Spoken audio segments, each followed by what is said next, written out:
Hello learners, Namaskar. I am Pragya, welcoming you in your YouTube channel English Seeker.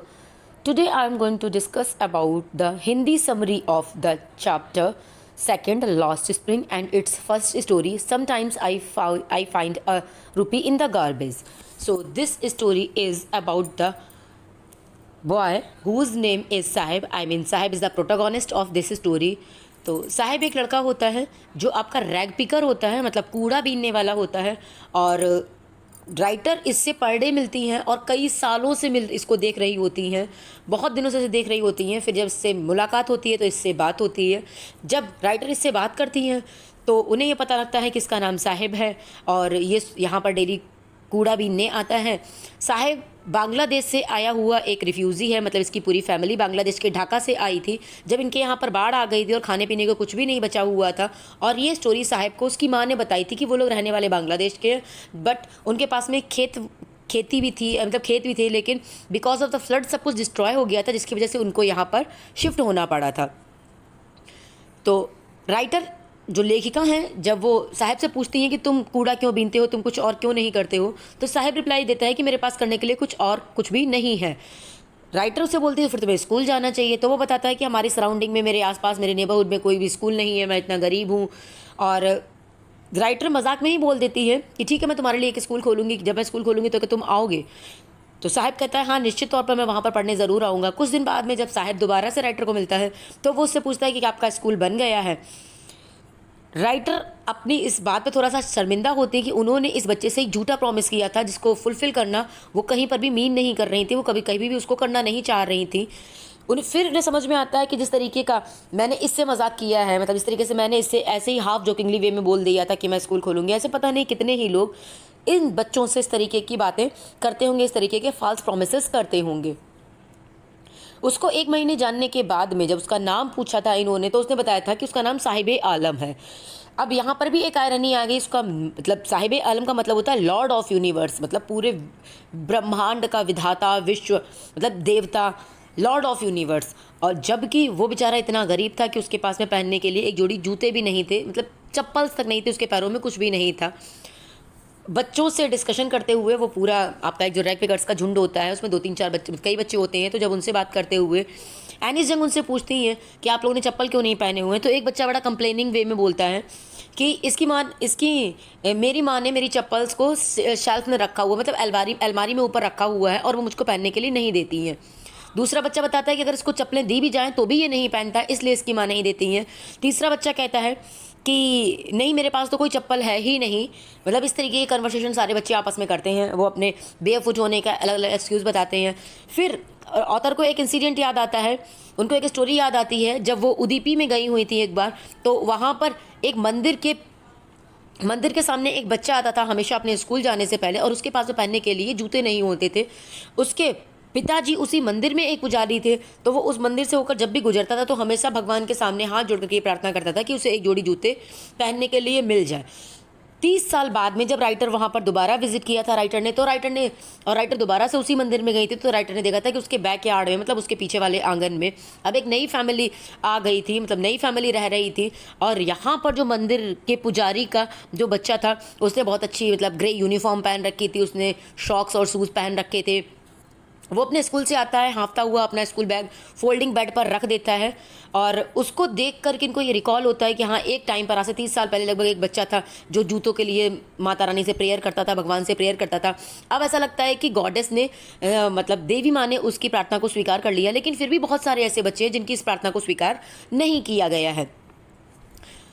Annie's Frank आगे बताते हैं कि मेरी इन बच्चों से मेरी जान पहचान होना जो है वो मुझे सीमापुरी तक ले गया, मतलब ये फोर्स्ड हो गई कि हाँ, ये बच्चे कहाँ रहते हैं, उस जगह को जाकर के देखा जाए।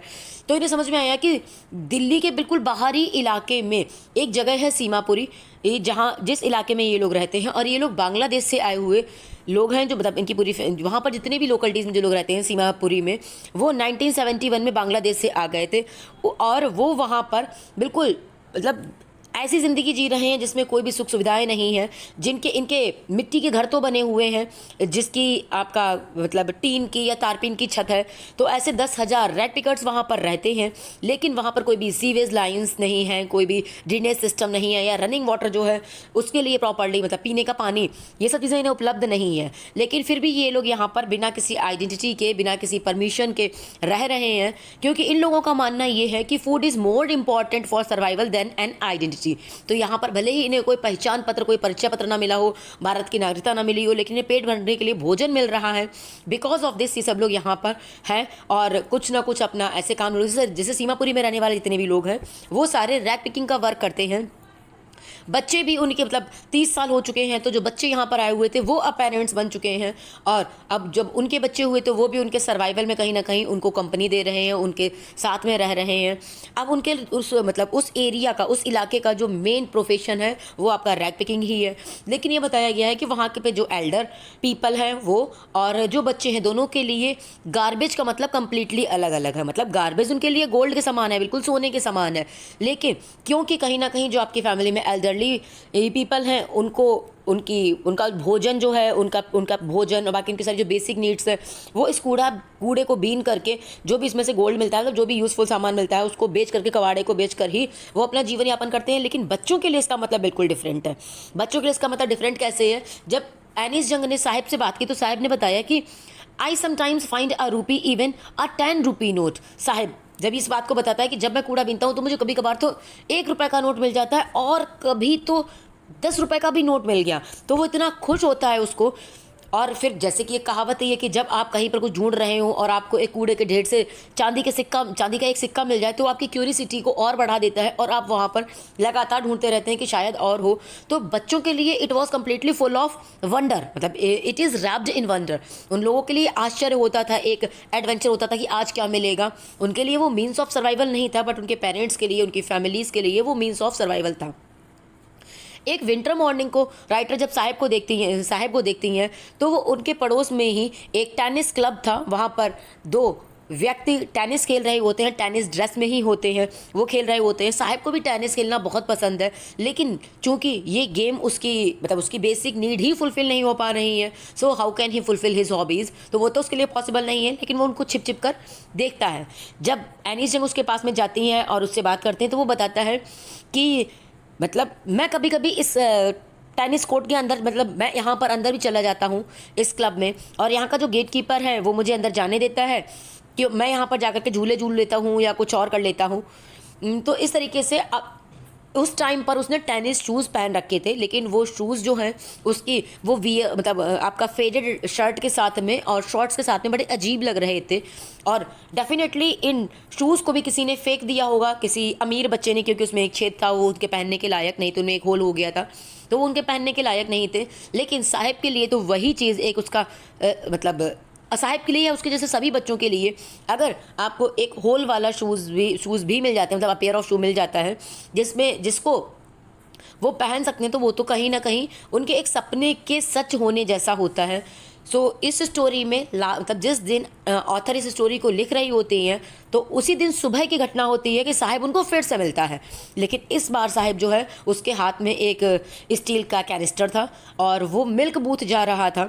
और तब वो एनिस जंग को बताता है कि अब वो एक टी स्टॉल में वर्क करने लगा है, जहाँ पर उसे एज अ सैलरी या एज अ पेमेंट 800 रुपये मिलते हैं, और उसका सारा मतलब 2 दिन में 3 बार का भोजन है वो भी दिया जाता है। अब वो एक जॉब करने लगा है, तो अभी तक जिस तरीके से वो अपना फ्रीली लाइफ को जी रहा था उस तरीके से वो अपनी फ्रीली लाइफ को नहीं जी पा रहा था।